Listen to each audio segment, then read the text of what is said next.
Kehidupan pada zaman Mesolitikum. Sebelum Anda menonton video ini lebih lanjut, maka perlu saya sarankan kepada Anda untuk menonton video tentang kehidupan pada zaman Paleolitikum terlebih dahulu pada channel Samdani Channel ini. Hal ini agar Anda tidak salah dalam memahami video tentang zaman Mesolitikum. Ketika Anda telah menonton sejak awal video tersebut, maka Anda tentu akan menemukan persambungan yang baik dengan video ini. Zaman Mesolitikum merupakan zaman batu yang berlangsung antara periode Paleolitikum dan Neolitikum.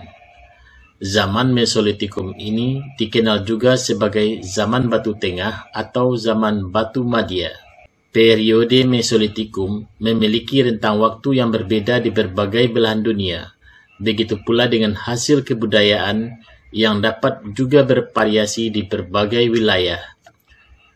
Di Indonesia, peninggalan dari zaman Mesolitikum dapat ditemukan di Sumatera, Jawa, Kalimantan, Sulawesi, dan Flores. Dari peninggalan itu dapat diketahui tentang kepercayaan, kebiasaan sehari-hari, dan cara manusia purba bertahan hidup. Salah satu ciri peradaban pada masa Mesolitikum ini adalah kehidupan semi-sedenter atau setengah menetap dan semi-nomaden. Semi-sedenter adalah pola kehidupan manusia purba yang menetap dengan tempat tinggal yang telah tersedia dari alam seperti di dekat sungai, danau, bukit, dan hutan-hutan, serta tempat-tempat yang dekat dengan air berupa goa-goa. Sedangkan semi-sedenter adalah pola kehidupan manusia purba yang berpindah-pindah, akan tetapi memiliki masa menetap dalam jangka waktu tertentu. Gua-gua tempat tinggal manusia purba pada zaman Mesolitikum disebut dengan Abrissouros. Gua-gua tempat tinggal ini banyak ditemukan di Sulawesi dan sebagian Pulau Jawa. Abrissouros pertama kali dilakukan penelitian oleh von Steenkalenfels di Goa Lawa dekat Sampung, Ponorogo, pada tahun 1928 hingga tahun 1931. Kebudayaan Abrissouros juga ditemukan di Besuki dekat Bojonegoro dan di daerah Sulawesi Selatan seperti Lomoncong. Permukiman berupa gua-gua ini biasanya dekat dengan pantai. Untuk memenuhi kebutuhan makanannya, biasanya mereka mengambilnya dari hasil pantai tersebut berupa binatang kerang.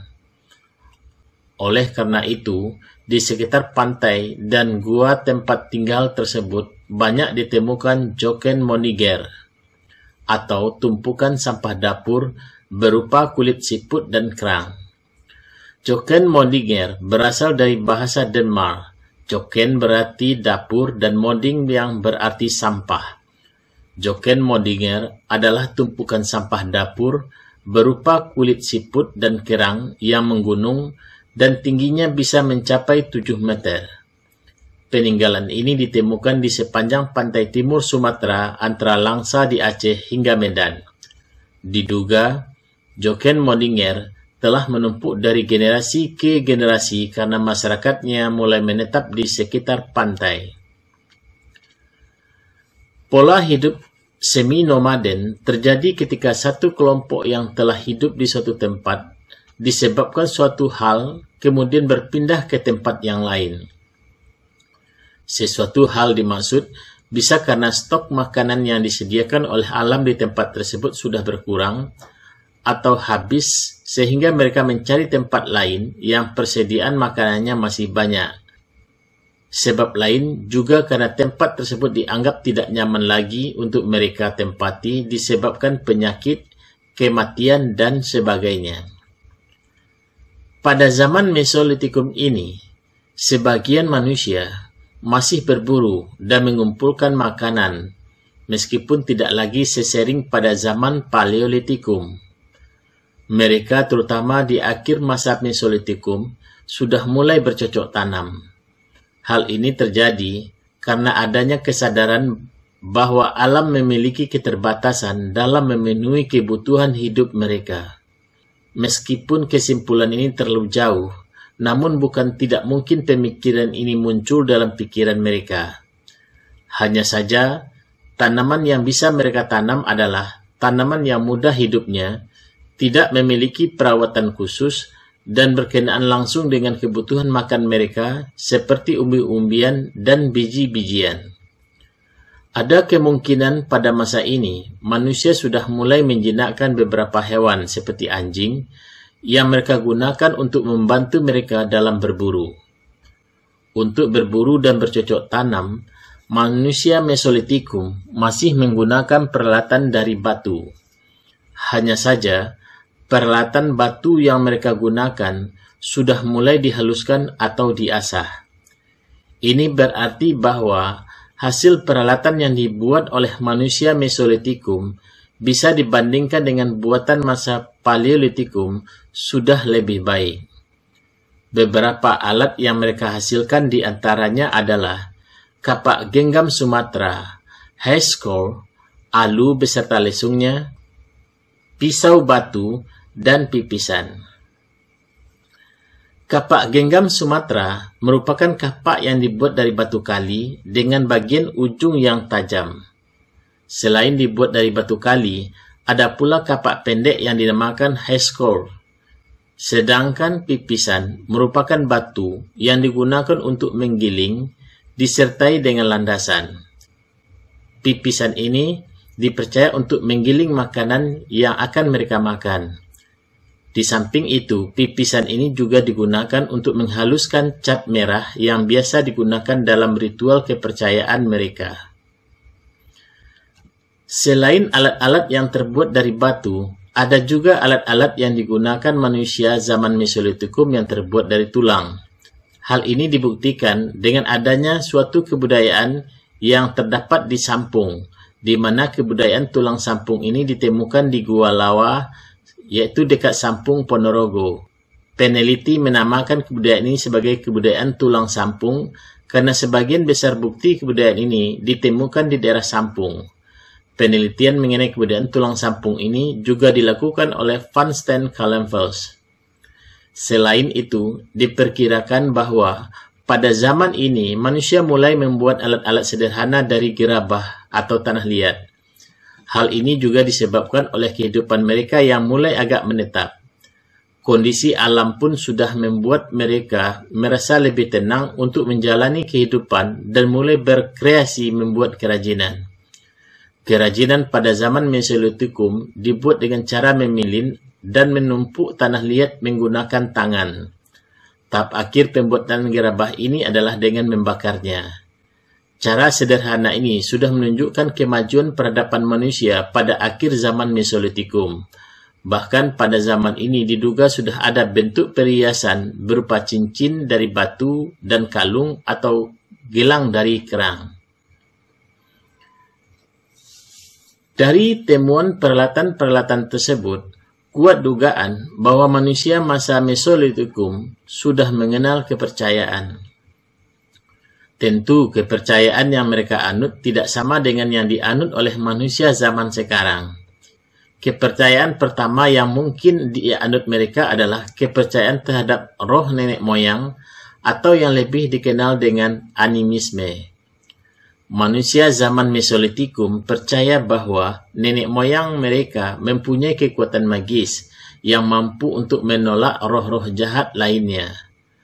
Prosesi pemakaman juga menunjukkan bahwa akan ada kehidupan baru di alam baka. Itulah sebabnya mengapa ketika prosesi pemakaman nenek moyang mereka tersebut menyertakan perhiasan dan kapak yang indah. Bukti mengenai adanya proses pemakaman ditemukan di Gua Lawa, Sampang. Selain itu, adanya warna-warni yang ditemukan di dinding-dinding gua juga sekaligus sebagai wujud dari adanya kepercayaan tersebut. Warna-warna tertentu seperti merah, hitam, dan putih diperkirakan berkaitan erat dengan kepercayaan mereka. Masyarakat zaman Mesolitikum sepertinya sudah mengenal seni. Hal tersebut terlihat dari beragam lukisan yang terdapat di banyak gua di Indonesia. Lukisan yang terpahat di berbagai dinding gua tersebut, seperti di Gua Leang-Leang, Sulawesi, setidaknya telah menunjukkan betapa manusia Indonesia masa lampau telah mengenal seni pada saat awalnya. Di sisi lain, peninggalan berupa manik-manik dari kulit kerang yang ditemukan di beberapa gua menunjukkan bahwa manusia Mesolitikum sangat mengenal adanya seni tersebut. Alat seni itu kadang mereka jadikan pula sebagai syarat tertentu untuk menjalin hubungan mereka dengan yang lainnya. Bahasa simbol atau isyarat yang ditemukan pada masa Paleolitikum juga berkembang pada masa ini, dengan memunculkan vokal tertentu yang memudahkan mereka untuk berkomunikasi. Ini berarti bahwa manusia Mesolitikum juga sudah mengenal bahasa vokal meskipun dalam tahap yang sederhana. Berbeda dengan masa Paleolitikum, zaman Mesolitikum diperkirakan juga sudah mengenal pakaian. Pakaian mereka terbuat dari kulit kayu atau kulit binatang. Tentu pakaian mereka cukup menutupi hal-hal tertentu pada bagian tubuh mereka. Pakaian dari kulit kayu mereka peroleh dengan menebang sejenis pohon yang memiliki serat yang cukup baik dan lentur. Kulit kayu tersebut kemudian mereka kupas. Selanjutnya mereka lemaskan dengan cara memukul-mukulnya dan kemudian dikeringkan sehingga bisa mereka gunakan. Sedangkan yang dari kulit binatang cukup dengan menguliti kulit hewan buruan mereka dan kemudian mereka jemur dan diolah dengan cara yang sangat sederhana sehingga bisa mereka gunakan sebagai pakaian. Besar kemungkinan bahwa pada zaman Mesolitikum ini juga sudah mulai digunakan api. Pengetahuan mereka tentang api ini diperoleh awalnya dari alam, bisa dengan petir yang menyambar yang menyebabkan kebakaran, atau dari benturan batu di musim panas yang menimbulkan percikan api. Adanya api ini kemudian merubah pola mereka dalam menyantap makanan.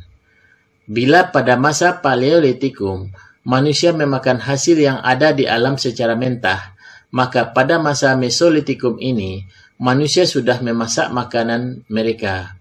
Mereka tentu sudah bisa membedakan makanan yang dimasak dan tidak dimasak seperti daging hewan buruan mereka.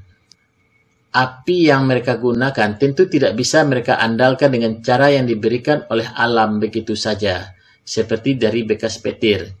Mereka kemudian berpikir bagaimana pula memunculkan api sehingga berkembang pula teknologi menghasilkan api, seperti dengan membenturkan sendiri batu-batu tertentu atau dengan menggesekkan kayu-kayu tertentu yang kemudian menimbulkan panas berupa api. Akhirnya, api bisa mereka ciptakan sendiri.